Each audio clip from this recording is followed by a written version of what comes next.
What's your evaluation, at least this far in your campaign, of the media and the kinds of questions they ask? Now, it's kind of early on in your campaign against her. Right. I doubt she will agree to a debate.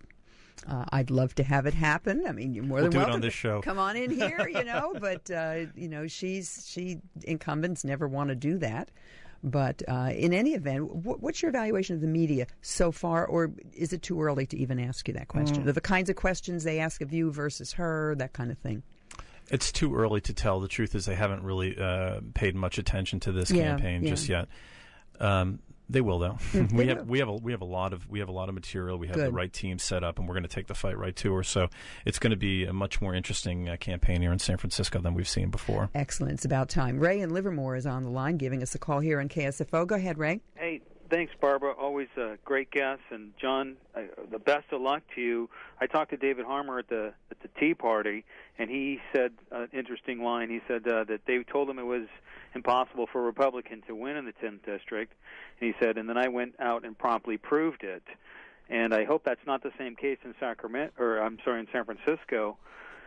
But let me get to my main point, which is you're talking about the Constitution. I agree with you completely in how government has gone far beyond constitutional limits, but it's almost at the applause of the people.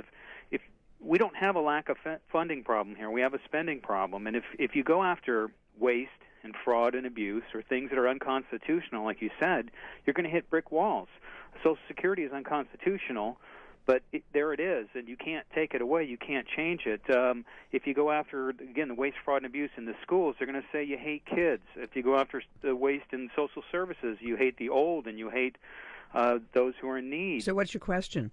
Or bureaucracies even, the clean water, clean air, you're going to, be attacked for hating those things when you go after those bureaucracies. So my question is, how do you plan on what are you going to do to blow through those walls, to blow them up? Because the newspapers are going to be against you. Your opponents, obviously the Democrats, are going to be against you, and you're going to find Republicans like John McCain against you. So how are you going to blow through that stuff? That's a good question. Thank you for asking that. Take your answer on the air. What about that? I mean, it's true. There's a huge bureaucracy there, and it is like, hitting a brick wall sometimes. Yeah, I know. I'm one guy. I mean, I'm going to go out there, and let's assume I'm lucky enough to defeat Nancy Pelosi. I'm going to just go out and talk about the same things and try and push for the same legislation that I've talked about in the campaign. Mm-hmm. And I can hope, and I think it will happen, that there will be more like-minded people in Congress in the next term. And if there aren't, then I'll hopefully convert some of them and get more people who think like me in there.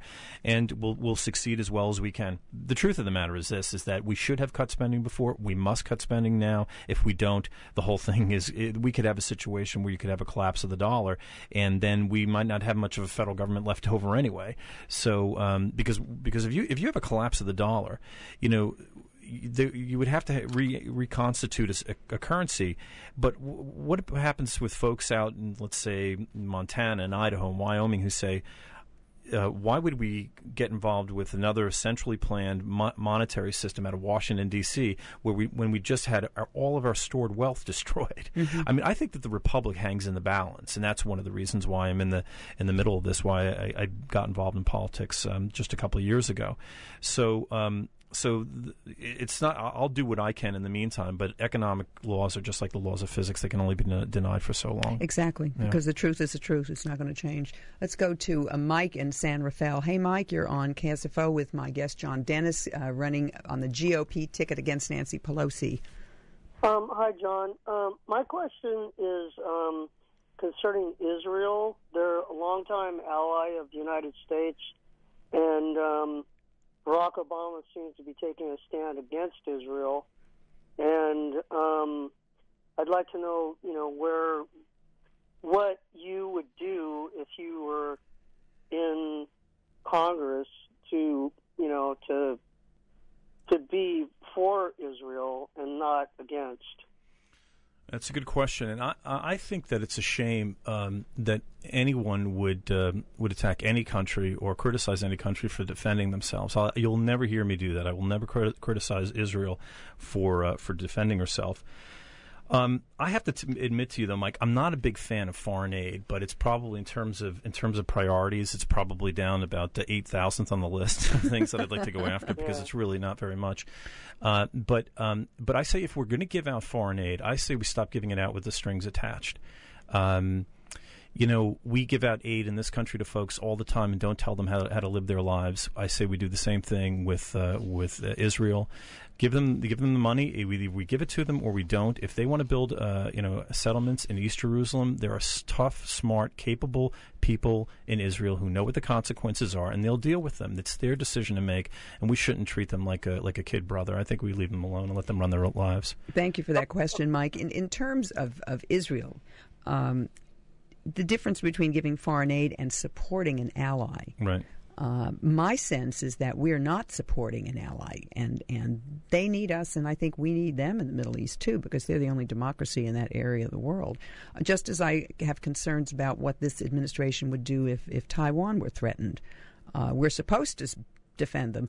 I'm not so certain that this administration would do that. So what message is that giving that we won't support our allies? We'll give them foreign aid, but push comes to shove, we're not there for them. Yeah, and I think we have to be careful about getting in the mix and in the middle of a fight that Israel, I think, can solve for itself, because the last thing that we want to have is a conflagration come out because we get involved into a situation way too early. Where do you draw the line, John? Yeah, that's the tricky question, right? I mean, Israel is a powerful country with 300 nuclear warheads but that are it's very small. good.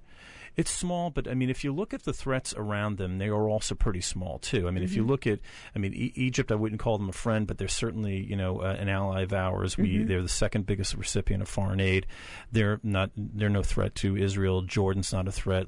Southern Lebanon is a bit of a problem. Syria, of course, is a big problem. But both of those countries, I think Israel can handle themselves with. Iran is, of course, further away, and that's a problem because they fund Hezbollah and Hamas, and those are terrible situations. Truth of the matter is that no one, I don't seem to be alone in this. No one seems to have the answer for Iran, because the trick is that they're a signatory to the NPT, the Nuclear Non-Proliferation Treaty. They are entitled to have the nuclear materials up to 20% purity for medical purposes and up to 3% for energy producing purposes.